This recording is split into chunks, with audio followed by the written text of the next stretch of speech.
अच्छे लोगों के साथ हमेशा बुरा क्यों होता है? वही जो लोग बुरे कर्म करते हैं और अज्ञान की राह पर होते हैं, वो खुशहाल दिखते हैं। श्री कृष्ण ने इसका जवाब गीता में दिया है।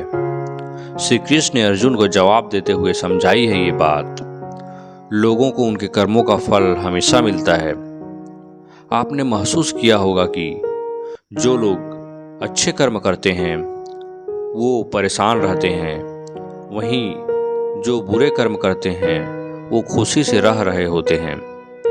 अच्छे कर्म करने वाले परेशान होते हैं कि आखिर उन्हें इतनी परीक्षा क्यों देनी पड़ रही है, जबकि जो अधर्म की राह में हैं वो खुश हैं और जिंदगी का लुत्फ उठा रहे हैं। अगर आपके मन में भी ये सवाल है तो आज हम आपको इसका जवाब देंगे। ये जवाब वो हैं जो भगवत गीता में लिखा है और श्री कृष्ण ने अर्जुन को दिया है। भगवत गीता में वर्णित कथा के अनुसार जब भी अर्जुन के मन में कोई दुविधा होती थी तो वो श्री कृष्ण के पास पहुंच जाते थे। एक बार की बात है, अर्जुन भगवान श्री कृष्ण के समीप आकर कहा कि वो दुविधा में हैं और इसका जवाब वो श्री कृष्ण से चाहते हैं। श्री कृष्ण ने पूछा कि क्या सवाल है? अर्जुन ने कहा, मुझे ये जानना है कि अच्छे लोगों के साथ हमेशा बुरा ही क्यों होता है, वही बुरे लोग खुशहाल दिखते हैं।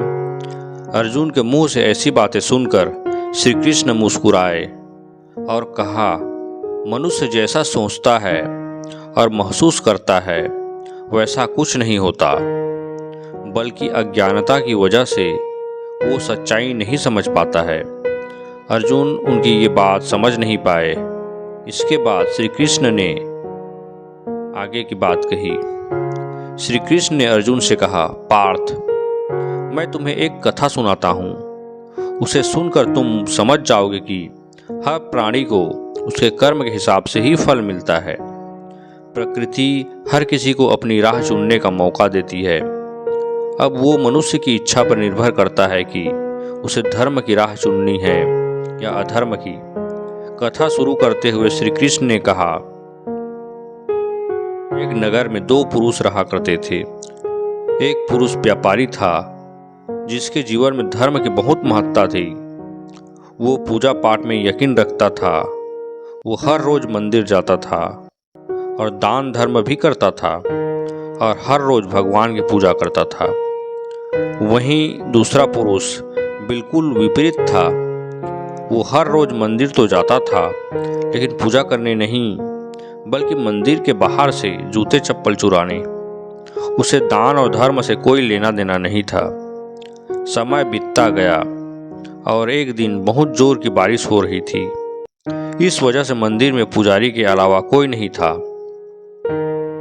ये बात जब दूसरे पुरुष को पता चली तो उसने कहा कि ये सही मौका है मंदिर का धन चुराने का। पंडित से नजर बचाकर उसने मंदिर का सारा धन चुरा लिया। उसी समय धर्म कर्म में विश्वास रखने वाला व्यक्ति भी मंदिर पहुंचा। दुर्भाग्य से मंदिर के पुजारी ने उसे ही चोर समझ लिया और चिल्लाने लगे। वहां लोग एकत्र हो गए और उसे बहुत मारा। किसी तरह वह बचते बचाते वहां से निकला तो दुर्भाग्य ने उसका साथ वहां भी नहीं छोड़ा। मंदिर के बाहर वो एक गाड़ी से टकरा गया और घायल हो गया। फिर वो व्यापारी लंगड़ाते हुए घर जाने लगा तो रास्ते में उसकी मुलाकात उस पुरुष से हुई जिसने मंदिर से धन चुराया था। उसने कहा, आज तो मेरी किस्मत चमक गई, एक साथ इतना सारा धन मिल गया। ये सब देखकर उसे बहुत बुरा लगा और उसने अपने घर से भगवान की सारी तस्वीरें निकाल दी। कुछ सालों बाद दोनों की मृत्यु हो गई। मरने के बाद जब दोनों यमराज की सभा में पहुंचे और भले पुरुष ने दूसरे व्यक्ति को देखा तो उसे बहुत गुस्सा आया। उसने क्रोधित होकर यमराज से पूछ ही लिया, मैं तो हमेशा अच्छे कर्म करता था,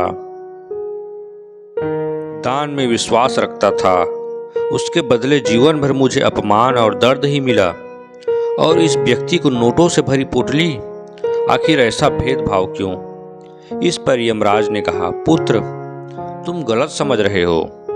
जिस दिन तुम्हारी गाड़ी से टक्कर हुई थी वो दिन तुम्हारे जीवन का आखिरी दिन था, परंतु तुम्हारे अच्छे कर्मों की वजह से तुम्हारी मौत सिर्फ एक छोटी सी चोट में बदल गई।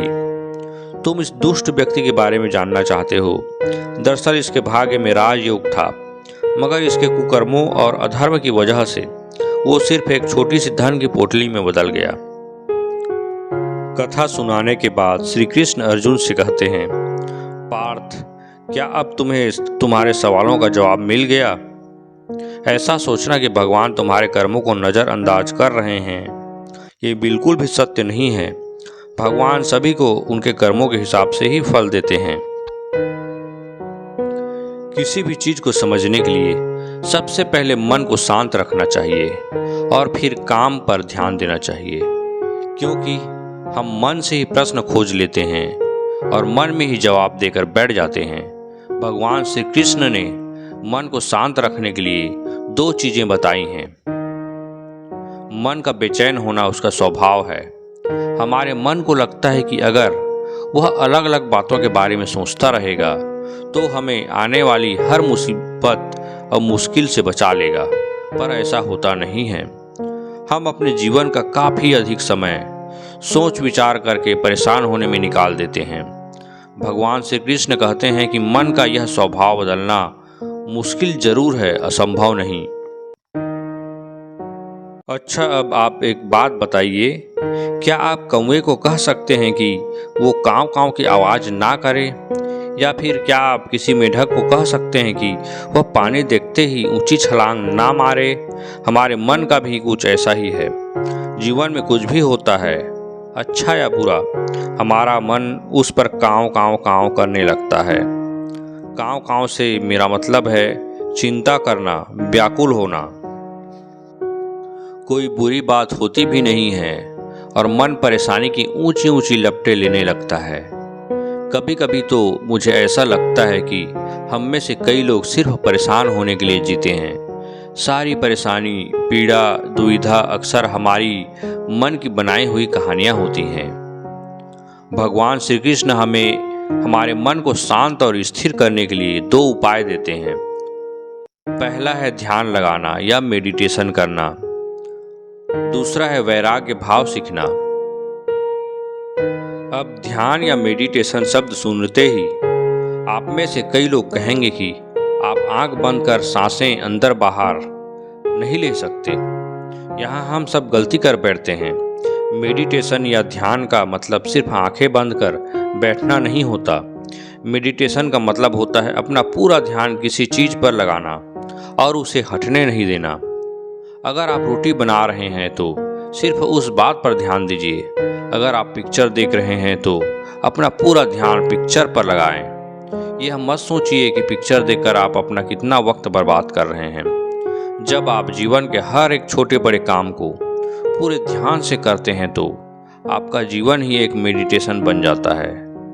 ऐसे जीवन में शांति, स्थिरता, साहस और सफलता का होना अनिवार्य है।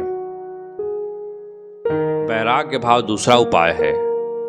वैराग्य का अर्थ यह नहीं है कि आप सब कुछ छोड़कर जंगल में जाकर बैठ जाएं। वैराग्य का सच्चा अर्थ है कि आप जो काम कर रहे हैं उसका क्या नतीजा या रिजल्ट निकलेगा उसकी चिंता ना करें।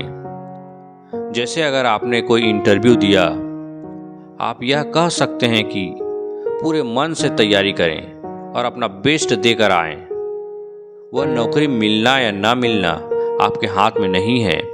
इस नतीजे के पीछे अगर अलग अलग चीज़ें हैं जो आपके बिल्कुल कंट्रोल में नहीं है, तो जिस चीज़ के बारे में आप कुछ नहीं कर सकते उसके बारे में चिंता भी ना करें। यही वैराग्य का सच्चा मतलब होता है। और यही है भगवान श्री कृष्ण का दूसरा उपाय, मन को चिंता के लपटों से बचाने का। याद रखिए, आप पूरे के पूरे इंसान हैं, समझदारी, संयम, कुशलता से भरे हुए इंसान। आपका मन जब भी कौवे की तरह अलग अलग बातों पर आपको परेशान करने लगे, तब अपने मन को भी प्यार से समझाइए और शांत कर लीजिए। बस अपने ऊपर विश्वास रखिए कि आप कभी भी अपना बुरा नहीं होने देंगे।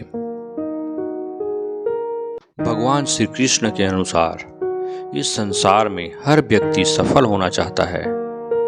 जिसके पास धन कम है वह चाहता है कि मेरे पास अधिक धन हो जाए। जिस व्यक्ति के पास ज्ञान की कमी है वह चाहता है कि मैं बुद्धिमान बन जाऊं। यहाँ तक कि जो बैरागी है वह भी यही चाहता है कि अपनी तपस्या से मैं भगवान को प्रसन्न करने में सफल हो जाऊं। इस प्रकार से संपूर्ण संसार में सभी लोगों की अपनी अपनी लालसाएं और कामनाएं सफलता से जुड़ी हैं। लेकिन फिर भी क्यों हर व्यक्ति अपने जीवन में सफल नहीं हो पाता है? आखिर इसका कारण क्या है? श्री कृष्ण के अनुसार व्यक्ति सफलता के स्वप्न तो खूब देखता है, लेकिन उस सपने को सच करने की क्षमता अपेक्षाकृत बहुत कम लोगों में ही होती है।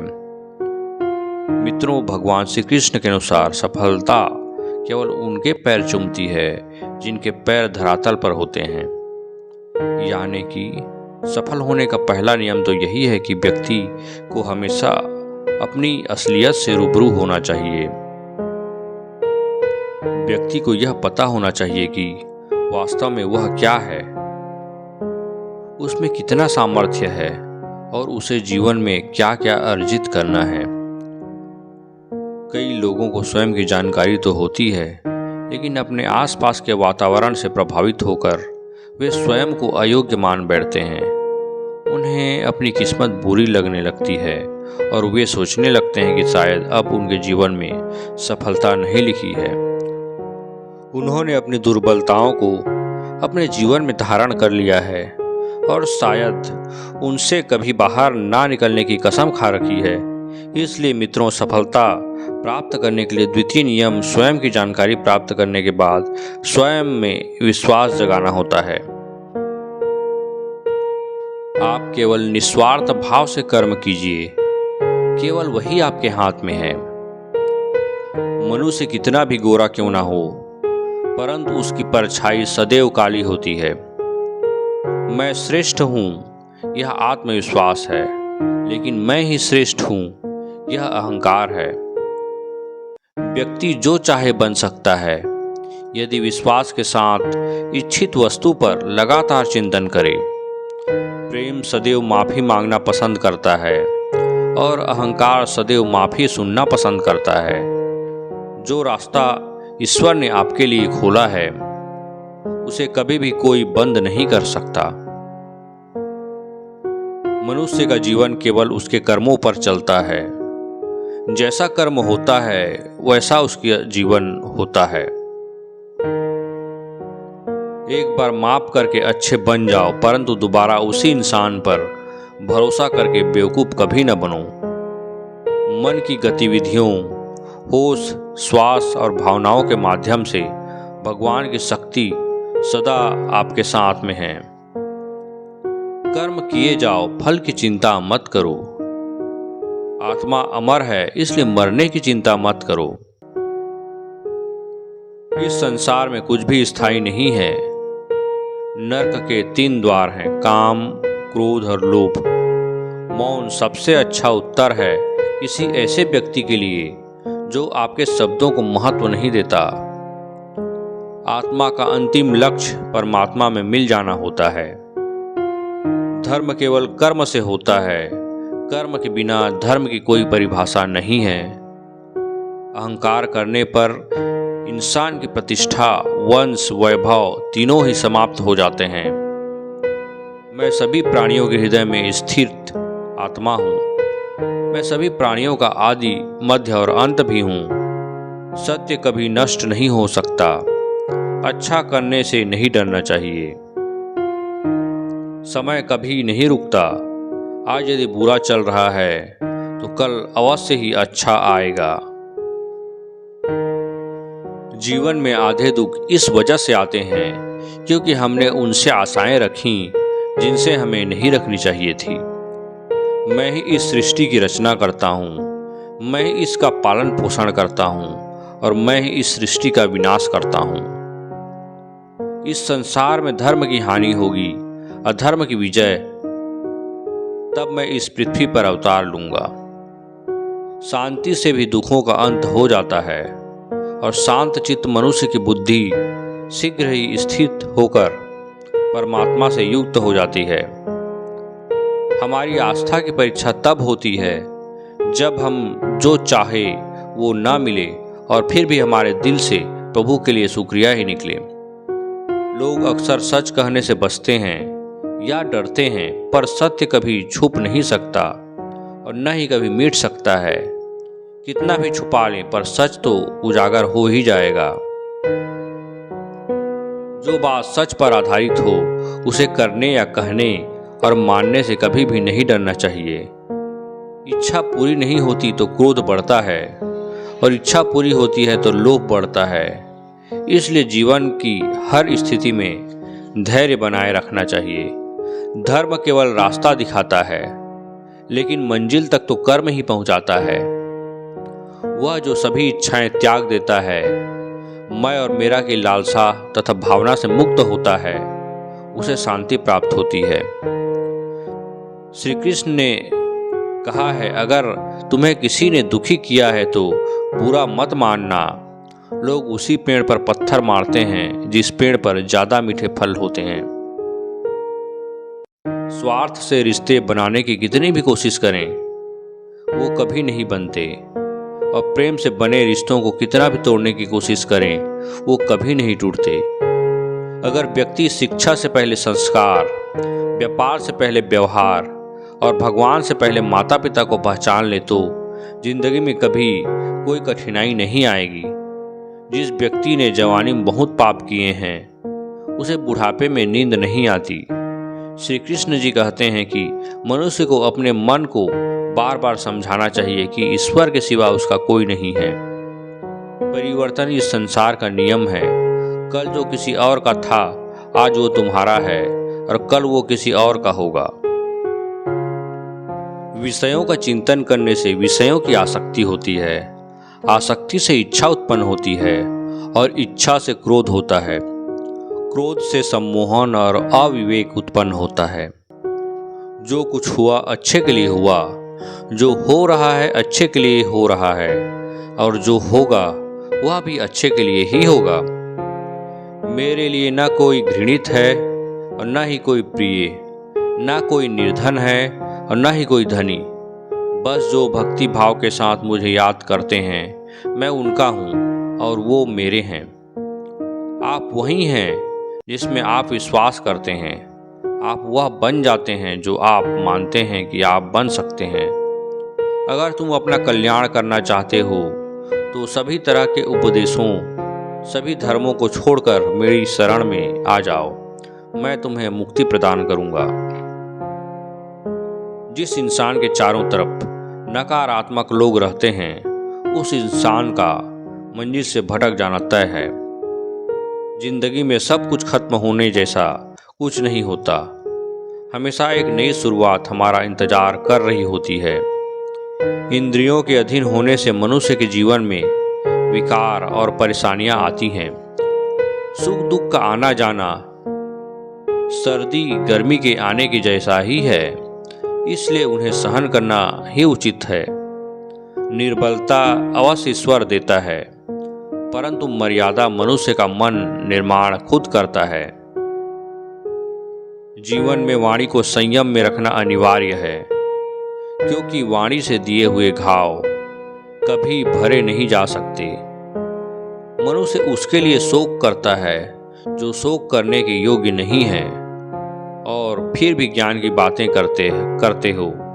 बुद्धिमान व्यक्ति न जीवित न ही मृत व्यक्ति के लिए शोक करते हैं। मैं हमेशा तुम्हारे साथ और तुम्हारे आसपास हूँ, चाहे तुम कुछ भी कर रहे हो। जो हुआ अच्छा हुआ, जो होगा अच्छा होगा। स्वयं को मुझ पर छोड़ दो, अपने कर्म पर ध्यान दो। कर्म ऐसा जो स्वार्थ रहित, पाप रहित हो। जीवन में समय चाहे जैसा भी हो, परिवार के साथ रहो। सुख हो तो बढ़ जाता है, दुख हो तो बढ़ जाता है। मोहग्रस्त होकर अपने कर्तव्य पथ से हट जाना मूर्खता है, क्योंकि इससे ना तो तुम्हें स्वर्ग की प्राप्ति होगी और ना ही तुम्हारी कीर्ति बढ़ेगी। श्री कृष्ण कहते हैं कि सत्संग ईश्वर की कृपा से मिलता है, परंतु कुसंगति में पढ़ना मनुष्य के अपने ही हाथों में होता है। जब जब धर्म की हानि और अधर्म की वृद्धि होती है, तब तब मैं अपने स्वरूप की रचना करता हूँ। आत्मा को शस्त्र नहीं काट सकते और न ही अग्नि इसे जला सकती है। जल इसे गीला नहीं कर सकता और वायु इसे सुखा नहीं सकती। जन्म लेने वाले के लिए मृत्यु निश्चित है और मरने वाले का जन्म निश्चित है। इसलिए जो अटल है, अपरिहार्य है, उसके विषय में तुमको शोक नहीं करना चाहिए। नरक के 3 द्वार होते हैं, वासना, क्रोध और लालच। एक ज्ञानवान व्यक्ति कभी भी कामुक सुख में आनंद नहीं लेता। गंभीर तपस्या और ज्ञान मार्ग से ध्यान श्रेष्ठ है। सर्वोच्च वास्तविकता उन लोगों की चेतना में प्रकट होती है जिन्होंने खुद को जीत लिया है, जो अपने कर्म के फल के प्रति आसक्ति को नहीं छोड़ सकते। वे मार्ग से कोसों दूर हैं। कोई भी इंसान जन्म से नहीं बल्कि अपने कर्मों से महान बनता है। अपना काम हमेशा दूसरों के कल्याण को ध्यान में रखकर करें। फल की अभिलाषा छोड़कर कर्म करने वाला पुरुष ही अपने जीवन को सफल बनाता है। जो हुआ वह अच्छा हुआ, जो हो रहा है वह अच्छा हो रहा है, जो होगा वह भी अच्छा ही होगा। मेरा तेरा छोटा बड़ा अपना पराया मन से मिटा दो, फिर सब तुम्हारा है और तुम सबके हो। मन की गतिविधियों, होश, श्वास और भावनाओं के माध्यम से भगवान की शक्ति सदा तुम्हारे साथ है। धरती पर जिस प्रकार मौसम में बदलाव आता है, उसी प्रकार जीवन में भी सुख दुख आता जाता रहता है। लोग आपके अपमान के बारे में हमेशा बात करेंगे। सम्मानित व्यक्ति के लिए अपमान मृत्यु से भी बदतर है। मैं भूतकाल, वर्तमान और भविष्य काल के सभी जीवों को जानता हूँ, लेकिन वास्तविकता में मुझे कोई नहीं जानता है। मेरे लिए ना कोई घृणित है ना प्रिय, किंतु जो व्यक्ति भक्ति के साथ मेरी पूजा करते हैं वो मेरे साथ हैं और मैं उनके साथ हूँ। सफलता जिस ताले में बंद रहती है वह 2 चाबियों से खुलती है, एक कठिन परिश्रम और दूसरा दृढ़ संकल्प। बुद्धिमान व्यक्ति कामुक सुख में आनंद नहीं लेता। अप्राकृतिक कर्म बहुत ही तनाव पैदा करता है। हर व्यक्ति का विश्वास उसकी प्रकृति के अनुसार होता है। जो दान बिना सत्कार के कुपात्र को दिया जाता है वह तमस दान कहलाता है। इस जीवन में मनुष्य न तो कुछ खोता है और न ही कुछ व्यर्थ होता है।